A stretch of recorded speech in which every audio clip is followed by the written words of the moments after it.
A'udzu billahi minasyaitonir rajim. Bismillahirrahmanirrahim. Laqad ja'akum rasulun min anfusikum azizun 'alaihi ma 'anittum harisun 'alaikum bil mu'minin raufur rahim. Assalamualaikum warahmatullahi wabarakatuh. Bersempena dengan bulan yang mulia, bulan Rabiul Awal, bulan lahirnya seorang nabi, seorang junjungan yang mulia Muhammad sallallahu alaihi wasallam. Marilah sama-sama kita memperbanyakkan selawat ke atas Nabi, kerana Allah SWT berfirman dalam surah Al-Ahzab, A'udzubillahi minasyaitonirrajim, Innallaha wa malaikatahu yusalluna 'alan nabi ya ayyuhalladzina amanu sallu 'alaihi wa sallimu taslima. Sesungguhnya Allah dan para malaikat berselawat ke atas Nabi. Wahai orang yang beriman, berselawatlah kamu ke atas Nabi. Jadi selain daripada tanda kecintaan kita kepada Nabi dengan kita berselawat, antara cara lain yang kita dapat lakukan sebagai kita membuktikan kecintaan kita kepada Nabi adalah dengan kita benar-benar mengenali Nabi. Kerana mana mungkin kita mampu mencintai tanpa kita mengenali. Jadi pada hari ini saya nak berkongsi salah satu buku yang saya kira dapat membantu kita untuk mengenal Nabi, iaitu salah satu buku sirah yang saya baca, iaitu buku Ar-Rahiq Al-Makhtum, iaitu Ar-Rahiq Al-Makhtum Sirah Nabawiyah, yang mana dia menceritakan sejarah lengkap berkenaan kehidupan Nabi Muhammad SAW yang telah dituliskan oleh Syekh Safiur Rahman Al-Mubarakfuri sekitar tahun 80-an ke 90-an, yang mana pada ketika itu Syekh Safiur Rahman telah menyertai pertandingan menulis berkenaan sirah Nabi, yang mana akhirnya beliau telah memenangi pertandingan tersebut. Dan untuk makluman, sekadar perkongsian sedikit, bahawa Syekh Safiur Rahman Al-Mubarakfuri bukanlah seorang ulama yang berbangsa Arab, akan tapi beliau merupakan seorang ulama yang berbangsa India.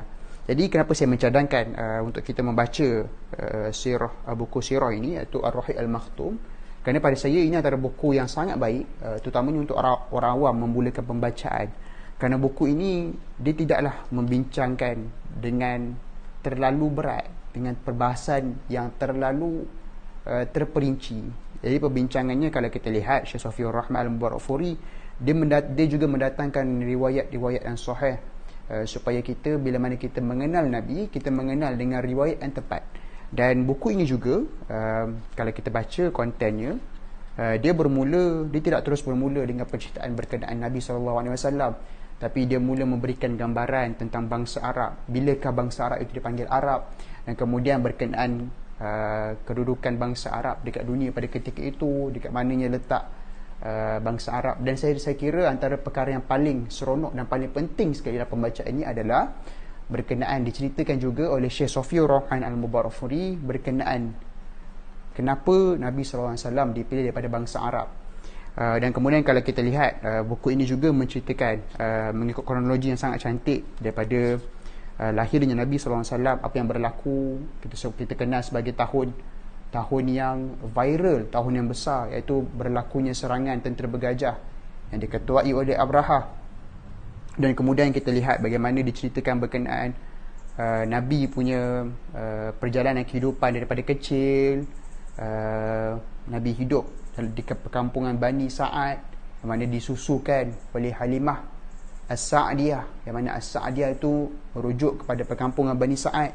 Dan saya kira dalam buku ini juga menarik kerana dia menceritakan berkenaan realiti bangsa Arab pada ketika itu, yang mana bagaimana, apakah sikap orang Arab terhadap orang miskin, terhadap orang anak yatim dan sebagainya. Dan buku ini saya kira dia menceritakan sangat cantik kronologi, yang mana dia akan bantu kita untuk memahami sirah dengan lebih baik. Jadi ini antara buku yang saya cadangkan untuk kita baca. Saya tidak nak katakan buku ini yang paling terbaik mengalahkan buku-buku sirah yang lain, namun saya boleh katakan bahawa ini adalah buku yang baik untuk kita memulakan pembacaan sirah sebelum kita membaca buku-buku yang lain. Jadi saya kira setakat itu saja perkongsian pada hari ini berkenaan buku ini. Saya tidak boleh nak kongsi banyak sebab masa yang diberikan kurang daripada 5 minit. Walau apapun, semoga kita terus berusaha untuk mengenal Nabi dengan kita mempelajari sirah. Kerana dulu semasa Nabi hidup dan pada masa zaman sahabat, tiada lagi disiplin ilmu sirah, berbeza dengan ilmu Quran dan hadis. Jadi ilmu sirah ni adalah ilmu yang kita perlu hargai dan cermati dengan baik, kerana ia salah satu pintu yang kita dapat lalui untuk kita mengenal junjungan yang mulia Nabi SAW. Moga-moga kita terus berusaha dengan kudrat kita yang kita mampu untuk kita mengenal Nabi, agar kita tidak sekadar katakan cinta hanya pada lidah, tapi ia membantu kita untuk mengungkapkan cinta sampai ke benak hati. Wallahu ta'ala alam. Semoga mendapat manfaat yang besar. Assalamualaikum warahmatullahi wabarakatuh. Allahumma salli wa sallim ala Sayyidina Muhammad wa ala ali Sayyidina Muhammad.